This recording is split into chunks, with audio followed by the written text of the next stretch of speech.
자, 교재는 231페이지 사기죄의 처분행위입니다. 자, 처분행위라고 하는 것은 직접 재산상의 손해를 초래하는 자기나 부자기를 말한다 했고, 이 처분행위 때문에 바로 절도죄와 구별이 되죠. 절도죄는 처분행위가 필요하지 않아요. 그래서 절도죄와 강도죄는 우리가 탈취죄라 하는 것이고, 처분행위가 필요한 이 사기죄와 공갈죄는 우리가 편취죄라고 하죠. 됐죠? 이 처분행위 행위 태양은 자기나 부자기를 불문한다. 법률행위 사실행위 불문하고 유효무효 불문하고 취소 여부를 묻지 않습니다. 자, 밑에 판례 보시면 처분행위라 하는 것은 밑에 자기도 되고 부자기도 된다. 됐죠? 그래서 착오에 빠진 결과 채권의 존재를 알지 못하여, 자, 빨간색으로 채권을 행사하지 아니하였다 밑줄 그으세요. 이게 바로 뭐예요? 부자기에 의한 처분행위가 되는 거예요. 자, 이 판례를 한번 볼게요. 자, 이 판례 체크해 두시고 이 판례가 다음 페이지에 나올 거예요. 자, 이 2번 판례인데 2번 판례가 출제가 많이 되었었죠. 체크를 한번 해보시고요. 자, 그래서 일단은 이를 행사하지 아니하였다. 행사하지 아니한 동그라미를 쳐보세요. 이게 바로 부자기에 의한 처분행위가 되는 거예요. 자, 보세요. 출판사 경영자가 이제 A인데 B가 누구예요? 작가예요. 자, 이 사람에게 인세를 주는데요. 인세의 이 3분의 1만 지급을 해요. 그러면서 이것밖에 안 팔렸기 때문에 이것만 준다라고 이것을 거짓말을 하죠. 기망행위를 했어요. 그러니까 작가가 그렇거니 하겠죠. 착오를 일으켜요. 착오를 일으켜서 3분의 2죠. 3분의 2에 해당하는 인세를 청구권이죠. 청구권. 이 청구권을 포기를 하는 거예요. 이해되시겠죠? 예를 들어서 3,000부가 팔렸는데 A라는 출판사 사장이 B라는 작가에게 3,000부에 대한 인세를 줘야 되는데 3분의 1만 줬다는 거예요. 그래서 B가 그렇거니 한단 말입니다. 그래서 3분의 2, 2,000부, 나머지 2,000부에 대한 인세를 포기한단 말입니다. 이게 바로 뭐예요? 이게 바로 부자기에 의한 이 처분행위를 했다는 거죠. 그러면 어떻게 됩니까? 이 사람이 3분의 2에 해당하는 인세를 취득을 했겠죠. 그렇죠? 취득했기 때문에 이때 사기죄는 기수가 된단 말이에요. 아시겠습니까? 그래서 여기서 보고 있는 이 3분의 2에 해당하는 인세를 포기했다. 이것이 바로 부자기에 처분행위가 되는 것이다. 그래서 이것을 사기죄가 된다. 이런 말입니다. 아시겠죠? 이해되시겠습니까? 이거 제가 지워드릴게요.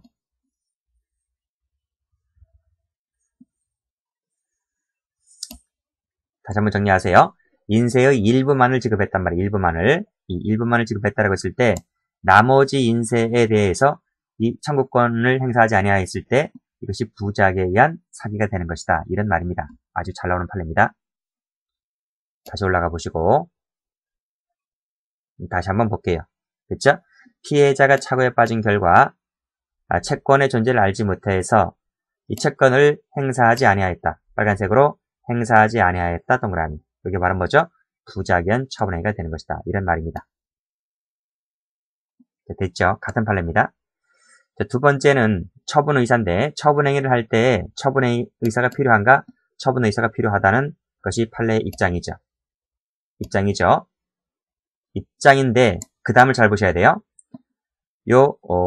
밑에 판례를 체크하시고 처분행위라 하는 것은 처분의사, 그치?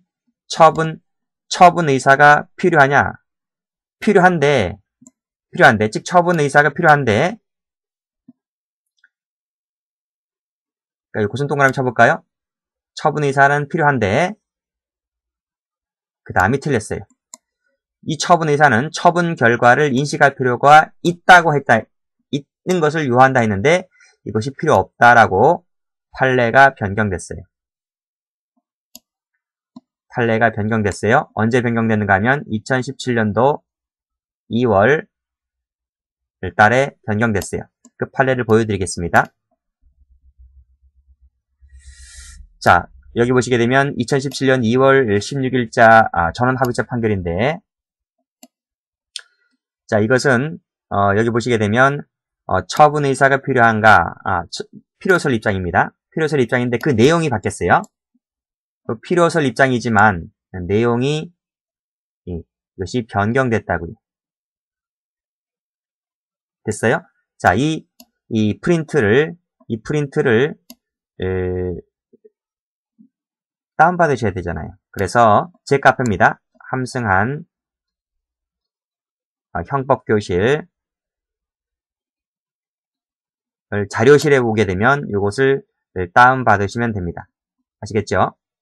그것은 2월 중순에 8가 나왔기 때문에 여러분이 갖고 있는 그 100% 형법 교재에는 실려있지 않아요. 그러니까 이것을 카페에 들어와서 다운받으시라고요. 여기 보시게 되면 어떻게 되어 있습니까? 여기 처분의사가 나와 있잖아요. 이 처분의사는 착오에 빠진 피기망자가 어떤 행위를 한다는 인식만 있으면 충분한 것이지. 자, 그 다음에 뭐죠? 그 처분 결과에 대한 인식까지는 필요하지 않다라는 거예요. 이걸 처분 결과에 대한 것까지 인식한다 그러면 틀리단 말입니다. 그래서 다시 한번 교재 한번 가볼게요. 교재 보시면 어떻게 되어 있습니까? 처분의사, 즉 처분 결과를 인식하고, 그치? 이 부분이 지금 바뀌었단 말이에요. 처분 결과를 인식한다는 것이 옛날 판례였는데 이 판례를 지금 변경하겠다 이 말이에요. 처분의사가 없어야 된다는 것이 아니라 처분의사는 여전히 존재해야 돼요. 존재해야 되는데 처분 결과를 인식해야 한다는 이 부분이 바뀌었단 말이에요. 어떻게? 보시게 되면 처분 결과에 대한 인식까지는 필요하지 않는다는 것으로 바뀌었단 말이에요. 이해되시겠죠? 그래서 여기 3번을 보시게 되면 역시 결과까지 인식해야 된다 그러면 틀려요. 요거 필요 없는 것으로 바뀌었단 말입니다. 됐어요? 그래서 밑에 줄 다시 한번 보시게 되면 처분 결과에 대한 인식이 있어야 한다는 것을 변경하겠다. 필요 없다는 거지. 이해되시겠습니까? 이 부분을 잘 받으셔야 됩니다. 그래서 어떻게 출제가 될 것이냐면 이렇게 나온단 말이에요. 옛날 판례를 이 판례를 던져준단 말이에요. 이 판례를 던져주게 되면 이 판례는 틀린 거예요. 이해되시겠나요? 별표를 쳐보시고요. 이 판례가 필요 없다는 거예요. 잘 받으시기 바랍니다. 자, 그 다음 처분 행위자를 볼게요. 여기도 중요한 부분인데 피기망자와 처분 행위자는 동일인이어야 돼요. 끊고 그렇지만 처분 행위자와 그 피해자는 일치할 필요가 없다는 거죠. 이게 삼각사기 문제인데 자, 이 부분 한번 보도록 할게요.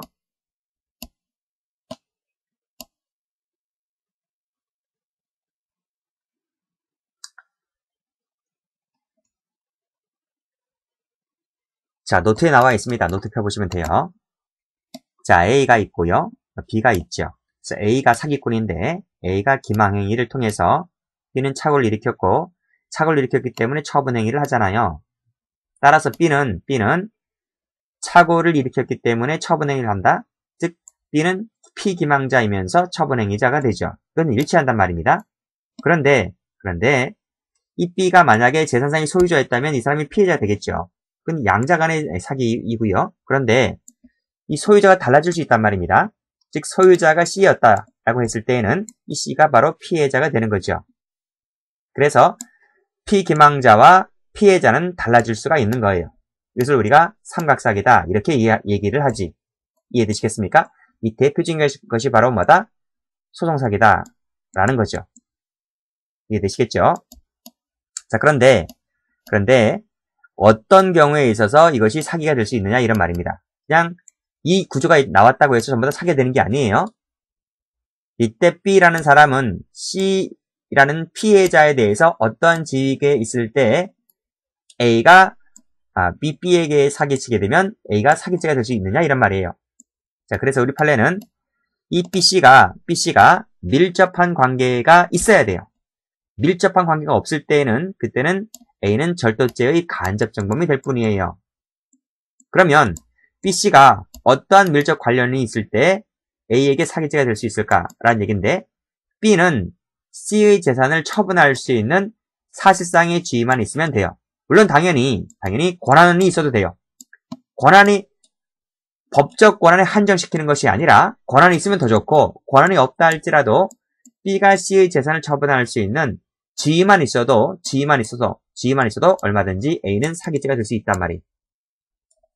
여기서 권한이 있는 애들은 누굴 말할까요? 권한이 있는 애들은 B가 C에 대해서 친권자이거나 대리인이거나 후견이었을 땐 당연히 권한이 있는 자이겠지요? 근데 이런 권한이 없다 할지라도 지위가 있는 애들은 누구일까요? 가족이라든지 가정부, 종업원, 재산 처분할 수 있는 서류 소지자, 법관이라든지 이런 사람들이 바로 B는 C의 재산을 처분할 수 있는 사실상의 지위가 있는 사람들이다 라는 거지. 여기서 법관일 때는 바로 소송사기가 나온단 말입니다. 다시 한번 정리하세요. B는 C에게 C의 재산을 처분할 수 있는 권한이 있거나 권한에 한정하는 것이 아닙니다. 권한에 한정한다 그러면 그건 권한설이 되는 거예요. 권한에 한정하는 것이 아니라 B는 C의 재산을 처분할 수 있는 지위만 있으면 된다라는 거지. 그 지위가 바로 가족, 가정부, 종업원, 재산처분, 서류자 이런 사람들이 나오게 되는 거예요.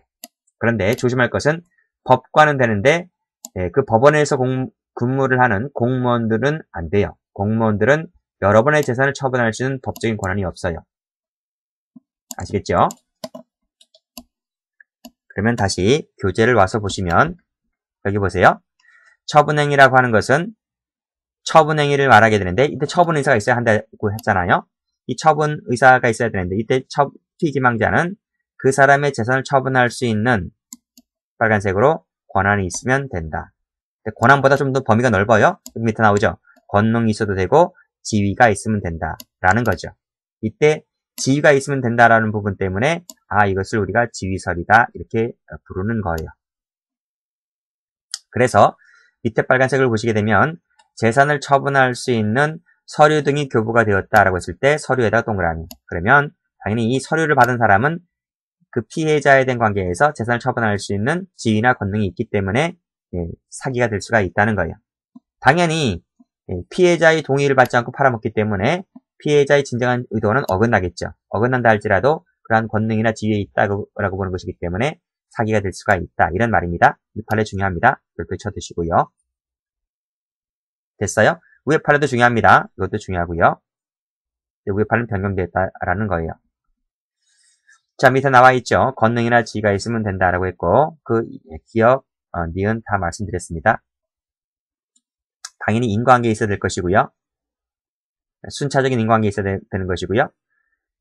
이때 피해 기망자 측에 과실이 존재한다 할지라도 사기가 될 수가 있어요. 이 부분 앞에서 설명드렸잖아요. 그쵸? 그러니까 보험 사기를 칠 때에 그 보험회사가 보험 들었다고 하는 과거에 질병이 있었다는 것을 확인도 하지 아니한 채 보험을 가입을 시켜주었다 할지라도 보험을 든 사람들은 사기죄가 될 수 있다는 부분 앞에서 전 시간에 설명드렸습니다. 자, 다음 페이지 가보죠. 자, 이 판례도 중요한 판례가 돼요.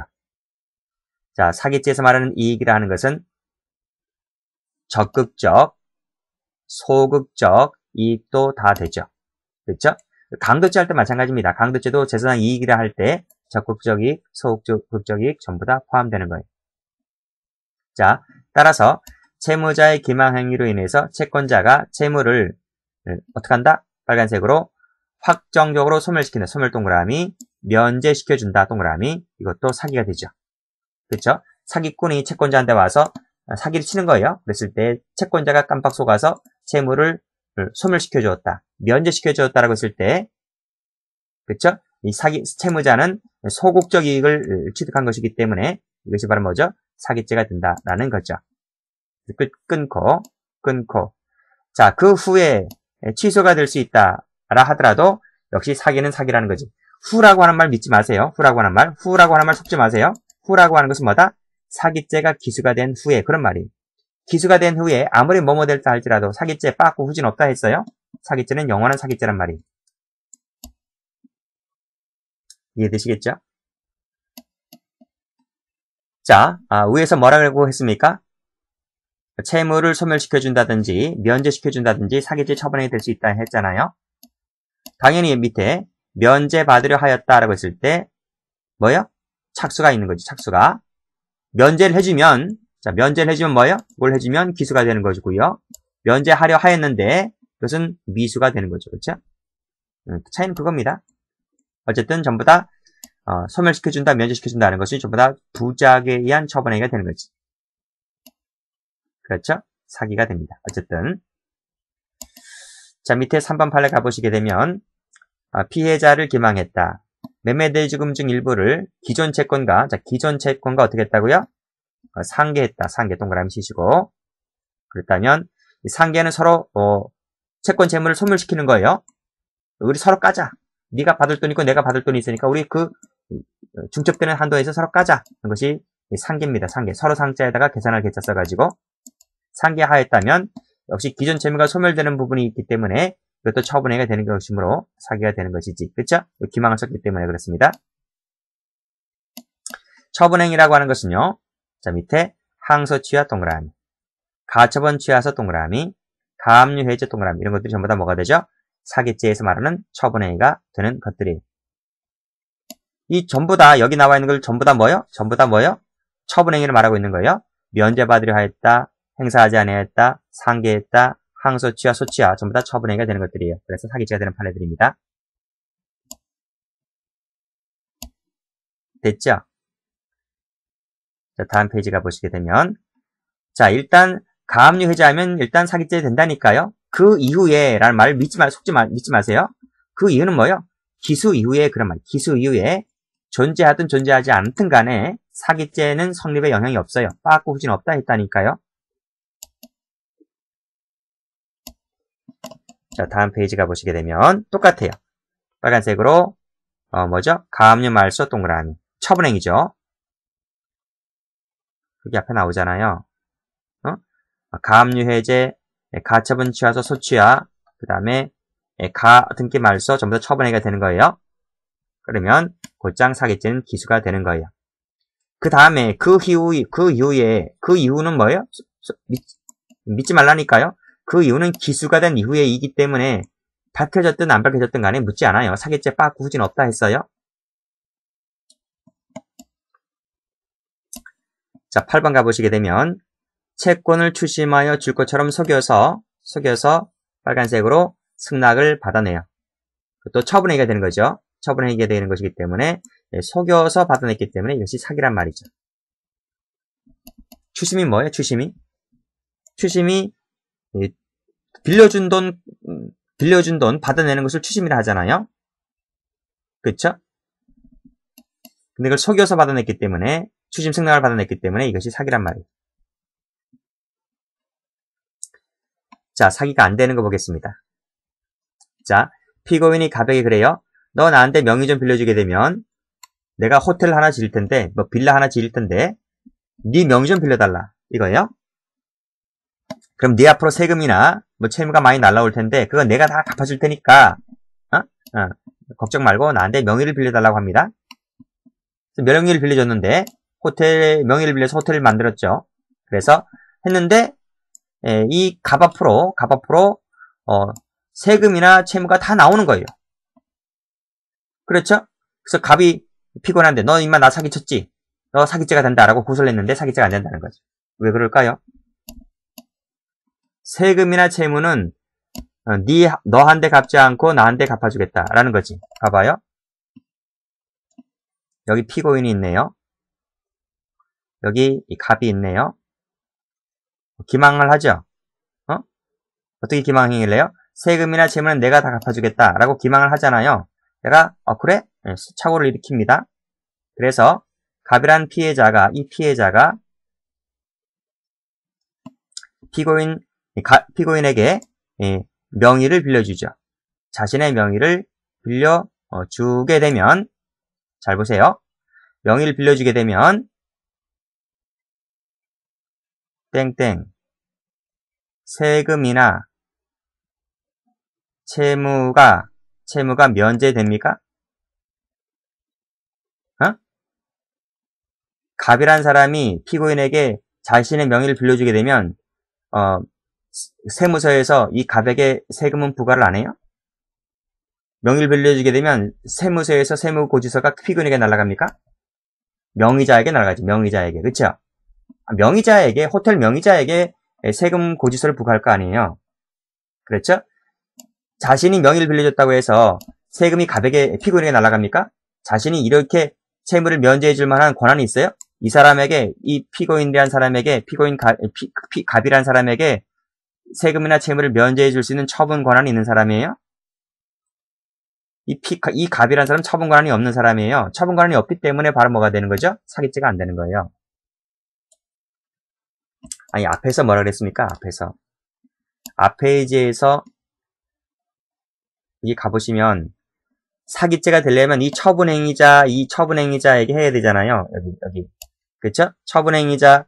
여기 처분행위자의, 그 사기를 당하는 사람이 처분행위자여야 되는데, 그 갑이란 사람이 채무를 면제해 줄 처분행위자가 돼요? 안 되잖아요. 권능이나 지위가 없단 말이에요.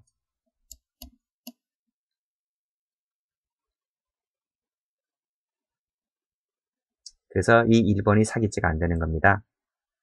자, 2번을 한번 보도록 하죠.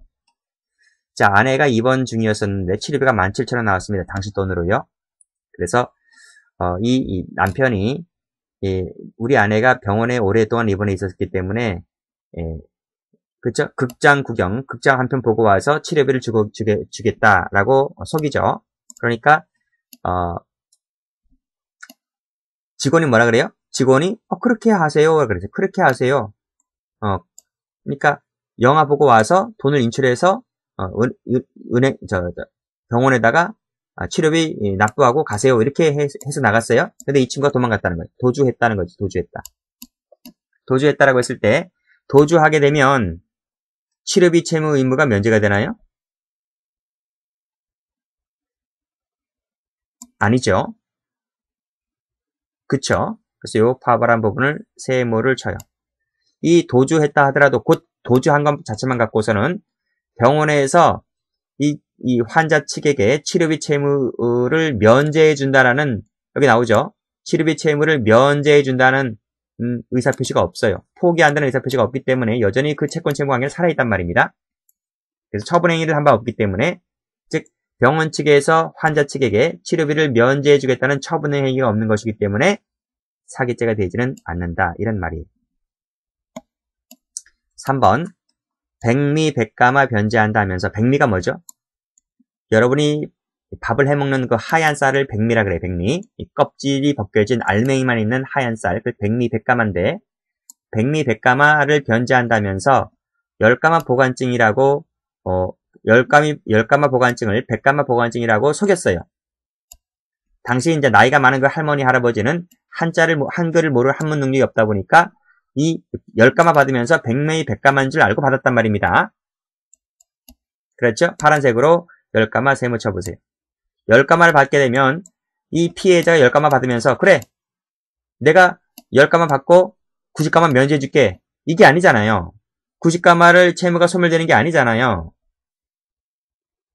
단지 이 피해자는 한문을 알지 못했고 10가마인데 이것이 100가마인 줄 알았기 때문에 100가마 다 주는 줄 알았지. 10가마인데 10가마 주는 줄 알았나요? 그건 아니잖아요. 이걸 받으면서 내가 90가마 면제해줄게 라는 처분 행위를 한 바가 없어요. 이것도 사기죄가 안 되는 거예요. 이해되시는가요? 자, 밑에 보시게 되면 일부만을 매수를 했단 말입니다. 그런데 전부에 대해서 등기를 필했어요. 그러면 매수하지 아니한 부분에 대해서 처분행위를 한 피해자가 매수하지 아니한 부분에 대해서 처분행위를 한다고 볼 수 있어요? 없어요. 이런 것은 사기죄가 안 되는 거예요. 잘 보세요. 이만큼이 땅인데요. 땅인데 요 부분, 자, 이 부분에 대해서는 뭐가 있어요? 이 부분에 대해서 일부분이죠. 이 부분에 대해서는 처분 의사가 있어요. 처분 의사가 있지만 나머지 부분 있잖아요. 이 부분 보세요. 이 부분.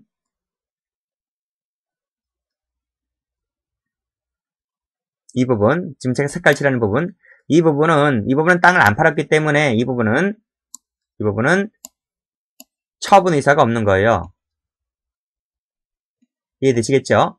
설령 이 땅을 산 사람이 전부에 대해서 등기를 필했다 할지라도 피해자는 이 부분을 팔지 않았기 때문에, 그렇죠? 이 부분은 팔지 않았다면 처분 의사가 없고 처분 행위도 없는 거죠.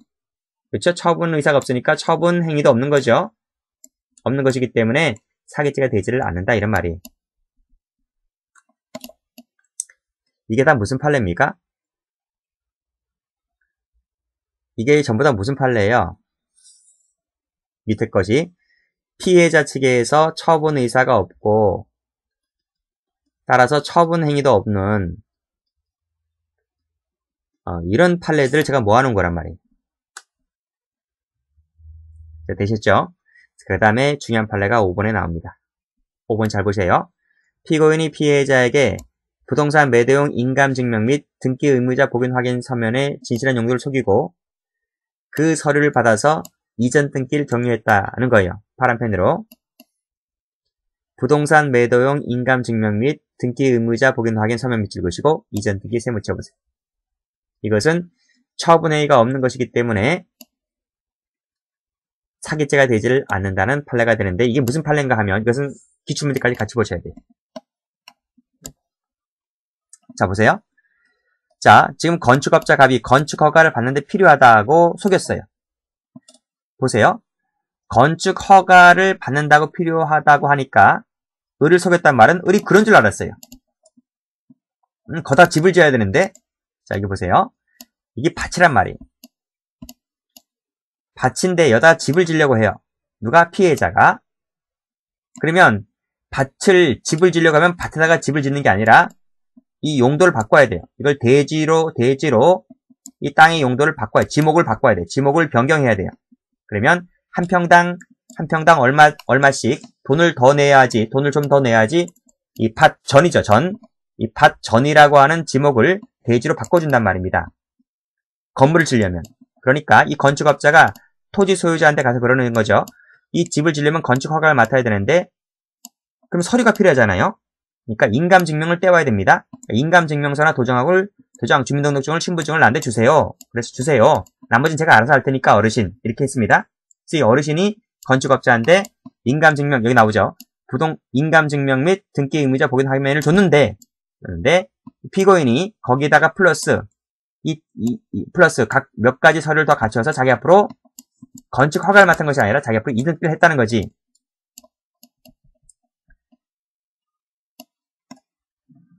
노트가 있습니다.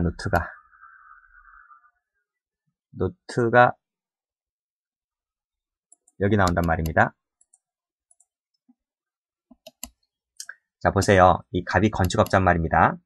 을은 동네 어르신이고 갑이 건축업자인데 어르신 그 땅에 형질 변경도 해야 되고 건축 허가를 맡아야 되니까 좀 서류 좀 주세요 라고 하니까 을이 그런 줄 알고 서류를 주는 거예요. 인감이라든지 본인 확인 서면을 주는 거예요. 이 사람은 이 건축업자 갑에게 땅을 팔아먹겠다라고 하는 처분 의사가 없어요. 허가를 맡아야 한다니까 허가를 맡아 달라는 식으로 이 인감을 준 것이지 땅을 팔겠다고 준 것이 아니에요. 처분 의사가 없단 말이에요. 처분 의사가 없으니까 처분 행위도 없는 거죠. 처분 행위가 없으니까 이 사람이 사기죄가 안 된단 말이에요. 이해되시겠는가요? 그래서 다시 원위치를 한번 해보시게 되면 이 판례는 뭐다? 피해자가 자기가 그 땅을 팔아먹겠다라고 하는 처분 의사가 없는 처분 의사가 없으니까 처분 행위도 없는 것이죠. 사기죄가 안 된단 말이에요. 이것이 아주 중요한 판례가 돼요. 다음 페이지 보시면 6번 보죠. 자, 변제기를 연장받았습니다. 연장받게 되면 저절로 연장기간 동안의 이자 미지급 부분이죠. 미지급 세무 치시고 파란색이네요. 미지급 부분에 대해서 당연히 이자가 면제되는 것이 아니기 때문에 처분 행위를 인정해 줄 수가 없다는 거지 사기죄가 되지 않습니다. 그렇죠? 변제기를 연장받으면 저절로 연장기간 동안 이자가 지급되나요? 변제기를 속여서 변제기를 연장받으면 그 연장된 만큼의 이자가 지급되냐고? 아니잖아요. 그렇죠? 당연히 지급되는 부분이 아니기 때문에 이 미지급된 부분이 있다 할지라도 사기죄가 되지 않는단 말이죠. 자, 7번 한번 보시게 되면 자, 이 피고인이 부부인 피해자들이에요. 피해자들이 부부란 말입니다. 돈을 편취하는 과정에서 이자 지급 약정하에 대여금을 받았는데 이자를 지급하지 않았다는 거죠. 그렇죠? 역시 이것도 마찬가지죠. 이자를 지급하지 아니하였다 했을 때 이 이자 부분에다가 세모 쳐보세요. 그러니까 똑같은 거예요. 위에 거도 이자적 미지급지금, 여기도 이자적 미지급하지 않았습니까? 이것은 이자를 지급하지 않았다라고 했을 때 이자에 대한 사기죄가 되려면 처분행위가 있어야 되는데 처분행위를 한 바가 없기 때문에 사기죄가 되지를 않는다. 이런 말이. 설명 드려볼게요. 잘 보셔야 돼요. 갑이 사기꾼입니다. 이제 A가 있고 이게 남편이죠. 남편에게 이놈이 거짓말을 해요. 기망을 합니다. 돈 뜯어내려고 하는 거예요. 그러니까 이 사람이 이 착오를 어떻게 기망을 하냐면 이렇게 기망한단 말입니다. 내가 2억을 당신이 나한테 2억을 빌려주면 당신 A가 나한테 2억을 빌려주면 거기다가 내가 나중에 갚을 때에 5천만 원의 이자를 주겠다. 그렇죠? 이렇게 해서 돈을 빌려요. 돈을 빌려야 그럼 뭐가 되죠? 돈을 줬겠죠? 그럼 뭐가 돼요? 사기죄가 되죠. 근데 이놈이 남편에게만 사기친 것이 아니라 B라는 아내에게도 똑같이 사기를 쳐요. 어떻게 해요? 2억을 나한테 빌려주게 되면 나중에 내가 돈을 많이 벌어서 당신에게 5천만 원 이자를 갚겠다. 이런 식으로 똑같이 속여요. 그래서 아내도 2억 빌려줬고 남편도 2천만 원 빌려줬다. 아내도 다시 남편도 갑에게 2천만 원을 2억을 빌려주었고 아내도 사기꾼한테 2억을 빌려준 거예요. 그런데 이 갑이란 놈이 총 4억이죠. 4억 갖고 튀었단 말이에요. 돈을 안 갚아서 원금은 커녕 이자는커녕 원금도 안 갚고 튀었단 말입니다. 그러면 이 갑이 사기를 친 것인데 그러면 A, B는 얼마를 손해본 거예요?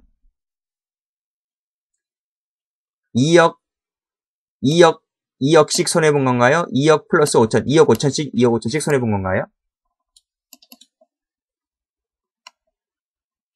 2억 5천씩인가요? 아니지. A, B가 처분행위를 한 것이 얼마예요? A, B가 처분행위를 한 것은 각각 2억씩이잖아요. 2억씩. 이 2억씩이 처분행위를 했지 2억 5천씩 처분행위를 한 것이 아니잖아요. 그렇죠? 그러니까 A, B는 2억씩 손해를 난 것이지 2억 5천씩 하면 틀려요. 그래서 어떻게 되어 있습니까? 보세요.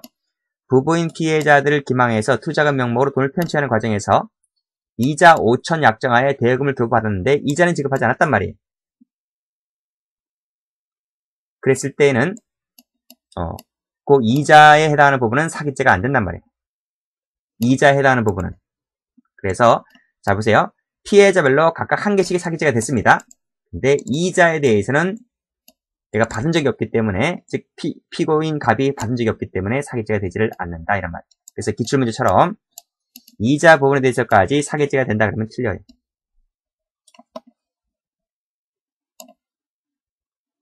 이 판례 잘 봐두시기 바랍니다. 별표 쳐두시고.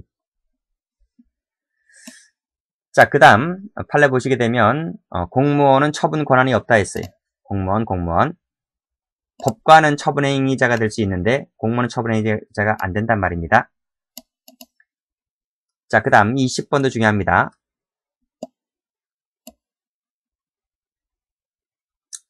10번은 어떤 판례인가 하면 자, 요 A라는 사람이 있어요. B라는 사람이 있고 A가 B에게 사기를 치지 기망을 합니다. 자, B가 착오를 일으켜서 돈을 입금하게 되는데 돈을 누구한테 입금하냐면 갑이라는 사람의 통장에 이 B가 이 통장에 이렇게 입금을 하는 거예요. 이해되시겠죠? 그런데 이 갑이란 사람이 자기 통장에 돈이 들어왔죠. 은행에 가서 어떻게 합니까? 돈 달라라고 지급 청구를 하지. 지급 청구, 돈 주세요 라고 청구를 했습니다. 그래서 은행으로부터 돈을 인출을 한 거예요. 자, 이게 사기인가요? 이게 사기예요? 사기예요, 아니에요? 잘 보셔야 돼요. A가 B에게 사기를 쳤는데 B가 착오를 일으켜서 갑의 통장에 입금이 됐단 말입니다. 갑은 이게 무슨 돈이지? 무슨 돈인지 몰라요. 갑자기 누군가가 내 통장에 돈을 넣었단 말입니다. 이 갑은 자기 통장에 돈이 들어왔기 때문에 돈을 인출할 수 있는 뭐예요? 정당한 권원을 가진 사람이에요. 내 통장이기 때문에 내 통장에서 돈을 인출하는 것은 사기가 돼야 안 돼요? 사기가 안 돼요. 이해되시겠죠? 그 부분이 교재에 실려 있는 거예요. 자, 보세요. 의뢰인과 수취인 사이에 원인이 되는 법률관계가 존재하지 않아요. 아니, 나도 모르는 사이에 돈이 들어왔단 말입니다. 그래서 계좌 이체에 의해서 그 이체 금액 상당의 예금 채권을 취득했다라고 했을 때, 그치? 마지막에 이것을 돈을 인출했다 할지라도 은행을 피해자라는 사기죄는 되지가 않는다 이런 말이에요. 왜요? 나는 정당한 권한을 가진 사람이기 때문에 그래요. 그래서 파란색으로 수취인 세무처분세. 이 사람은 쓰세요. 이 사람은 정당한 권한을 가진 사람이기 때문에 돈을 인출할 수 있는 정당한 권한을 가진 사람이기 때문에 은행에서 돈을 인출했다 할지라도 사기죄가 되지를 않는다 이런 말입니다. 밑에 파란색으로 자기 계좌잖아요. 이 계좌가 누구 계좌예요? 나의 계좌에 돈이 들어왔기 때문에 내가 돈을 인출했다 할지라도 사기죄가 되지를 않는다는 거예요. 이해되시지? 사기는 안 되지만 뭐는 되는 거예요? 우리 나중에 뒤에 가서 배우는데, 그렇죠. 횡령죄는 가능해요. 횡령죄는 가능하지만, 즉 사무관리 조리 신의칙에 따라서 타인의 재물을 보관하는 자가 될 텐데, 그래서 함부로 인출해서 꺼내 쓰게 되면 횡령이 될 수는 있지만, 그건 횡령죄 가서 배우고요. 사기죄는 안 된다는 거예요. 자, 그럼 밑에 판례 가보죠. 자, 인과관계 파트인데, 자, 두 번째 줄 허위의 실적 증명원 한 매를 제출하였는데 파란 펜으로 경쟁업체가 없다는 거예요. 없어서 어차피 없기 때문에 네가 사기칠 필요는 없었다는 거지. 이런 허위의 실적 증명을 제출하지 않는다 할지라도 네가 단독 입찰을 했기 때문에 너가 단독으로 낙찰받을 수 있다는 거죠. 입찰권을 따낼 수 있다는 거죠. 어차피 너에게 분양이 갈 것이기 때문에 허위의 실적 증명서를 제출한 것과 그 밑에 분양받은 것 사이에는 뭐가 없다? 인과관계가 없다. 인과관계가 없기 때문에 즉 기망행위와 취득 사이에 인과관계가 없는 것이기 때문에 사기죄가 되지를 않는다는 거예요. 이것이 5년 전에 경찰 승진 시험에 한번 나왔습니다. 여기 또 나왔네요. 어차피 대여하기로 합의했다. 어차피란 말 쓰고 있기 때문에 인과관계가 없는 것이므로 사기죄가 되지를 않는다. 이런 말이. 자, 이것은 작년에 나온 판례인데요. 자, 쭉 읽어보세요. 쭉 읽어보시고 여기 이 세 번째 줄에 아파트 부지의 매매 가격을, 자, 부지입니다. 부지의 매매 가격을 부풀렸다 세무치시고, 그래서 은행을 기망해서 대출금을 타냈을 때 이 사기죄가 될 수 있어요? 사기죄가 안 돼요. 아니, 피고인이 아파트 매매 가격을 부풀린 계약서를 제출했다 하더라도 계약서를 제출하면 바로 돈을 주나요? 은행은 바보예요? 은행이 심사하는 애들 있잖아요. 이 대출 심사하는 애들 있잖아요. 공시지가가 얼마고 실매매가가 얼마인지 심사하는 애들 있잖아요. 그래서 이걸 허위의 부풀린 계약서를 제출했다 할지라도, 은행을 속였다 할지라도, 은행을 속이는 방법으로 제출했다 할지라도, 은행이 으로부터 돈을 받아냈다 할지라도 이 자체가 사기가 되진 않아요. 왜냐하면 이 부풀린 계약서를 제출했다는 것까지 곧 그 가격을 결정하는 것이 아니라 그 가격이 얼마인지는 호당 건물 가격, 이 건물 가격, 부지 가격은 여기 건물 가격은 뭘 따져봐요? 표준 건축비 단가를 적용해야 되는 것이고, 부지 가격은 여기 감정평가액을 기초로 해서 산정을 하게 되는 거예요. 이렇게 산정하는 방법이 따로 마련되어 있기 때문에 이 피고인 등이 부풀린 계약서를 제출했다는 것만 갖고서 곧장 가격이 산정되는 것이 아니에요. 그래서 이 부풀린 계약서를 제출한 것과 대출금을 준 것 사이에는 뭐가 없다? 인과관계가 없는 것이므로 사기죄가 되지를 않는다라고 하는 거예요. 자, 14번을 보시게 되면, 자, 돈을 차용하거나 투자금을 받더라도 갚을 의사나 능력이 없는데도 불구하고 기망했다. 마치 사기죄일 것 같아 보이죠? 아닙니다. 이 사람들이 누구인가 하면, 이 사람들은 알고 보니까 중개업자 출신이고 은행지점장 출신이었고, 그 회사의 부사장이었고 자금 담당 산무였기 때문에 이 회사의 사정을 충분히 알 수 있었다는 거지. 알 수 있었다는 점에 비춰봤을 때 이것은 얘네들이 착오에 빠진 것이 아니므로 사기죄가 되지를 않는다라고 하는 거예요. 가장 큰 이유가 뭐다? 그 회사의 부사장으로 또는 자금 담당 산무로 근무했었기 때문에 충분히 알 수 있었다는 점을 고려해서 너네들은 착오에 빠진 것이 아니다 라고 하는 겁니다. 인과관계가 탈락되는 것이기 때문에 사기죄가 되지를 않는다. 이렇게 봤습니다. 자, 여기까지 하죠.